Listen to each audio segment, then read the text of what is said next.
Sebagaimana yang dikatakan tadi, beliau mengetahui hakikat kenikmatan yang abadi, yaitu akhirat. Ketika dikatakan, apa hakikat keimananmu? Beliau mengatakan, azafat nafsi 'anid dunya wastawa 'indi dhahabuha wa madaruha. Beliau mengatakan bahwa sesungguhnya hatiku sudah tak senang lagi kepada, tak bergembira lagi kepada duniawi. Aku sudah tidak suka lagi kepada dunia. Aku lihat di situ ada emas dan aku lihat di situ ada pasir, sama saja bagiku, tak ada beza. Kenapa? Karena di hatinya sudah tertanam kecintaan kepada baginda Rasulullah sallallahu alaihi wa ala alihi wasallam. Apakah mustahil bagi kita merasakan sebagaimana yang beliau rasakan? Tidak. Semua bisa terjadi. Asagi bagi Allah subhanahu wa ta'ala yang memberikan Sayyidina Mus'ab bin Umair. Apakah Allah sudah tidak ada sehingga tidak mampu memberikan kalian? Allah mampu memberikan kalian. Allah bisa, boleh memberikan kalian sebagaimana Allah subhanahu wa ta'ala memberikan mereka. Karena Allah subhanahu wa ta'ala maha pemberi. Mus'ab bin Umair, Sayyidina Harithah, beliau meninggalkan dunia karena apa? Karena sudah mengenal Rasulullah sallallahu alaihi wasallam. Karena kita belum mengenal Rasulullah, maka kita masih cinta kepada dunia. Bagaimana cara untuk menjadikan kita tinggalkan dunia? Maka kenali Rasulullah. Bagaimana cara mengenali Rasulullah? Maka baca sejarahnya. Bagaimana baca sejarah Rasulullah? Baca maulid Nabi Muhammad sallallahu alaihi wasallam. Selesai masalahnya.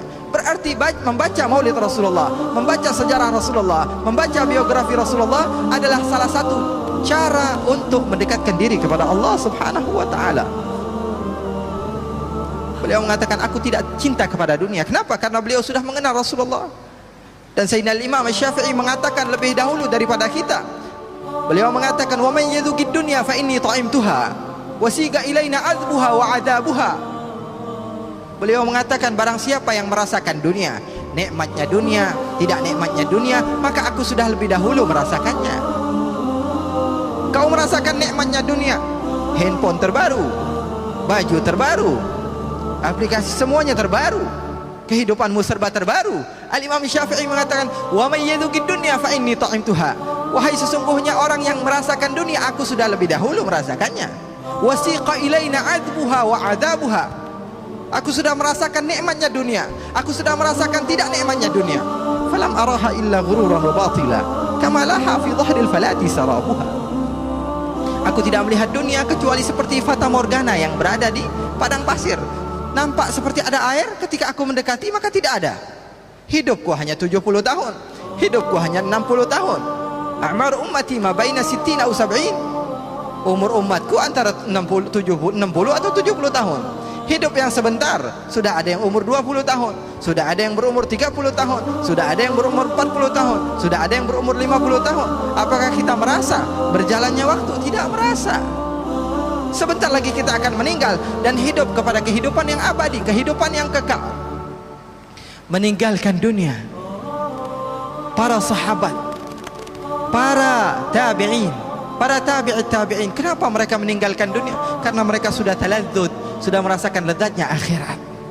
Sayyidina Bilal bin Rabah ditanyakan kepada beliau ketika beliau disiksa, diletakkan di padang pasir yang panasnya, na'udzubillah min dzalik. Kemudian diletakkan di atas perutnya itu batu besar. Lalu ditanyakan kepadanya, wahai Bilal, apa yang kau rasakan? Maka beliau mengatakan, aku merasakan dua hal. Hal yang pertama adalah nikmat Allah, Allah ahadun ahad. Nikmat yang kedua, aku merasakan siksa yang diberikan oleh manusia. Lalu antara nikmat dan azab apa bahasa Malaysia? Bertukar, berkelahi. Tahu berkelahi? Antara azab dan nikmat itu berkelahi. Lalu nikmat mengalahkan azab sehingga aku merasakan nikmat saja ketika disiksa. Subhanallah. Ketika aku diazab oleh manusia, maka yang kurasakan dua hal. Hal yang pertama, aku merasakan kenikmatan mengucap ahadun ahad. Nikmat yang kedua adalah aku mendapatkan siksa. Lalu kedua hal tersebut berkelahi antara nikmat dan azab. Maka nikmat yang menang sehingga ketika aku disiksa, aku tertawa saja, tersenyum saja, tak ada rasa sama sekali. Sekarang seperti ini ana contohkan. Ketika kalian sedang berjalan, tiba-tiba ada di kaki kalian ada duri mengenai kaki kalian. Kemudian kalian merasakan sakit. Ketika itu sahabat kalian datang memberikan 1 juta ringgit kepada kalian. Kira-kira kita merasa sakit atau tidak kaki kita kena duri?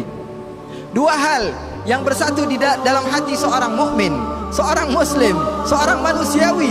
Ketika merasakan dua hal, yang satu lebih menang, maka dia akan lupakan hal yang sepele. Dia akan lupakan musibah. Karena apa? Karena dia mengetahui bahawa sesungguhnya nikmat yang hakiki adalah di sisi Allah Subhanahu wa taala. الذي للحق صار معلما